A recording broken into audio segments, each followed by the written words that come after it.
I get it, the weekend's short and sometimes we'll find ourselves rushing to go ahead and get down to the boat ramp and get as much time on the water as we possibly can. But when we rush, things go wrong and it doesn't always go our way, just like some of the wild and crazy things we'll witness in this week's episode of Boneheaded Boaters of the Week.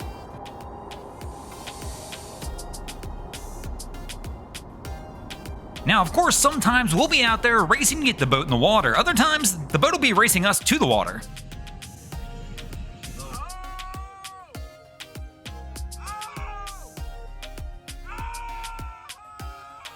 Now, sometimes when we rush down there and get that boat into the water, well, we're gonna make some mistakes and others are gonna have to pay for the mistakes, not us.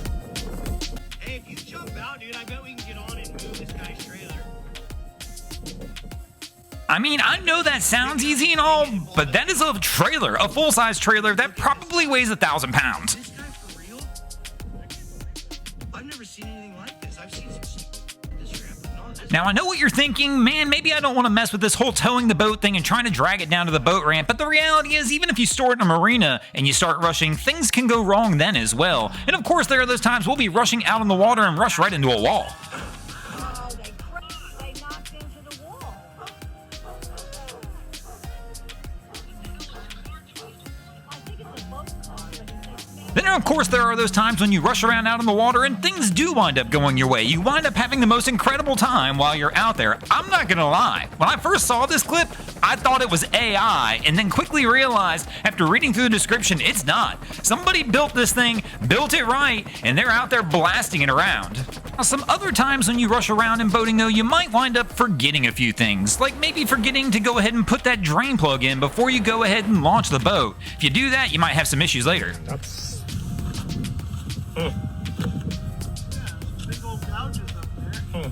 And then, of course, there are those times when you rush out onto the water and you wind up forgetting something like maybe your crew, like the forward lookout. But what I'm really curious about here, it's not like the guy in front of him didn't see this coming from a mile away. I'm not sure what made him think this guy was going to move versus him needing to move.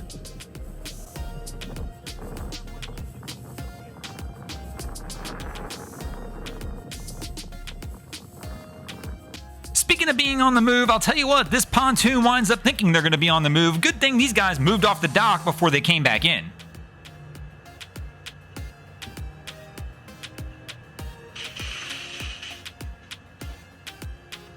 This guy is towing his boat, swimming.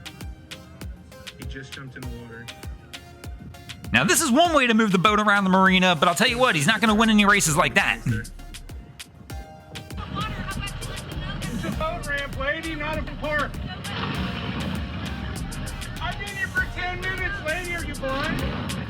Well, apparently this lady's not very happy about our guy, the way he came back down the ramp with her kids playing around down here in the water. I don't know if she didn't realize it was a boat ramp, but she's got to watch out for the boats. Don't get me wrong, he probably should watch out for them a little as well, because they have the right to launch, but... I live here.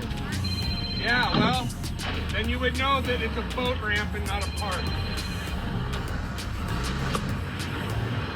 Yeah, yep, I'm sure.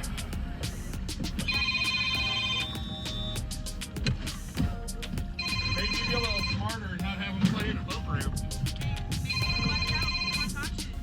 Yeah.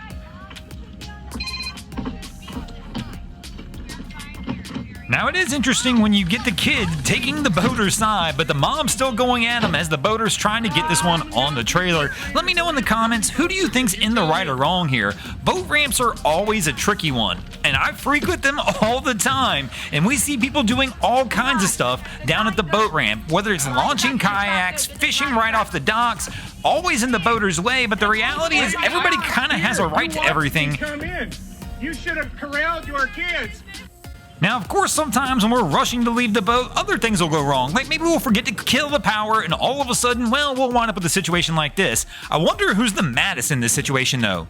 The two yacht owners, or the guy who owns the 1996 Bayliner that's over here on the right that the firefighters are pulling out of the way. He's probably like, let it burn. Or how about that time you jumped off the dinghy too fast and forgot that there was a yacht coming in behind you? Don't worry, they're coming in anyway.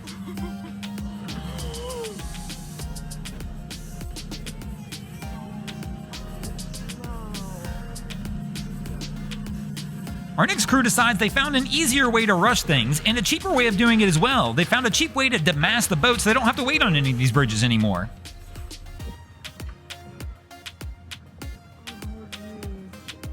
I mean, I just hope they weren't actually planning on sailing today, because I got a feeling that's not happening anytime soon now. Now, while this crew might not be sailing anywhere anytime soon, there are plenty of ways for everyone to get out there on water and sail away. And one of the easiest ways to do that is by booking a cruise and letting somebody else take care of everything for you. But sometimes those cruises can get a little wild, but not necessarily in the way you think. Sometimes weather's going to go ahead and play some factors into it.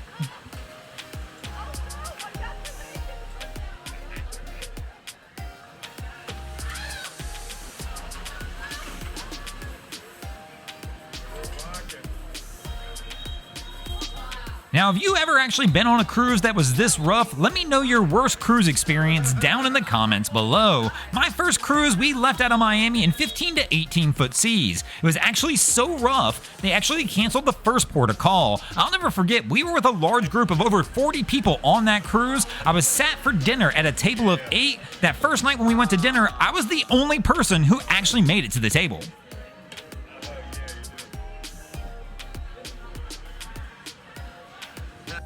Dad and I are up on the top deck checking things out, and the captain announcement that the ship was turning around abruptly because they had spotted a overturned boat. They could see the keel bobbing up and down, so we turned around and doubled back. It took us a big, large space to turn around, but now we're heading back to this overturned boat. Now, have you ever been on a cruise that had to do something like this, turn back or attempt to go on a rescue mission? We see it all the time in boating news of the week that we do.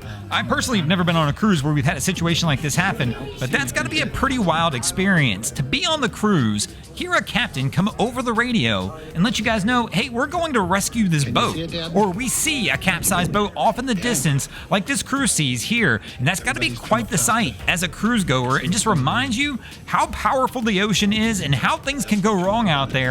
And that always serves as a good reminder to make sure if you're going offshore, you've got all the proper safety equipment. As long as you've got everything you truly need to be out there, even if something like this goes wrong, you have a way to get a hold of somebody and things will go your way and you should be able to be rescued quickly, especially if you have an EPIRB or something like that that's going to give rescuers your exact location as soon as things go wrong. Your chances of being rescued are significant because maybe you'll be rescued by a cruise ship like this as they send out a distress signal. Thanks for watching, crew. Hope you enjoyed this episode of Boneheaded Boaters of the Week. If you ever see anything crazy happening out on your waterways, be sure to hit us up on Facebook or Instagram and let us know, and you might see your stories over here.